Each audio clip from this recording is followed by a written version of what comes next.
faut que je vous explique avec Marie Banjoglou.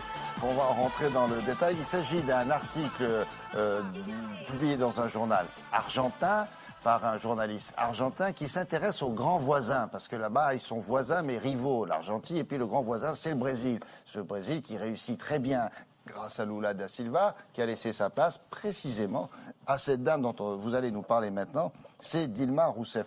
C'est la présidente du Brésil. Pourquoi ce journaliste argentin s'intéresse-t-il à cette dame-là ? Alors, il s'intéresse en fait, il s'est d'abord intéressé à ses deux ex-maris. Il a tracé un portrait d'eux pour parler de Dilma Rousseff. C'est un prétexte, oui. C'est un gros prétexte, effectivement. Dilma Rousseff, femme au pouvoir, d'un pays quand même qui est 6e économie mondiale, c'est important. On dit même 5e pays, il aurait poussé un peu la France. Ça va pas tarder. Ouais, ça va pas tarder. Ça va pas tarder, effectivement. Dilma Rousseff, donc, une femme étonnante, un parcours extraordinaire, qu'on connaît très peu. Au Brésil, on la connaît bien, en Argentine un peu plus, ici pas du tout. Et pourquoi il s'intéresse à ces deux maris? Ce sont des hommes qui ont compté dans la vie de cette femme. Elle n'est plus mariée d'ailleurs, ni avec l'un ni avec l'autre. C'est une femme divorcée. Ces deux maris ont été des révolutionnaires, des militants qui l'ont construit politiquement, qui l'ont aidée, mais elle avait 20 ans à cette époque-là. Aujourd'hui, c'est une femme qui se débrouille très bien toute seule, qui a besoin de personne pour exister politiquement.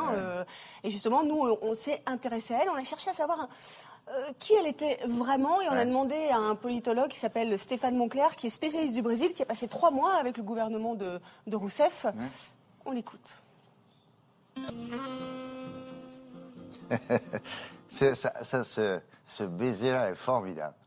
Quand il lui a mis cette écharpe de présidente.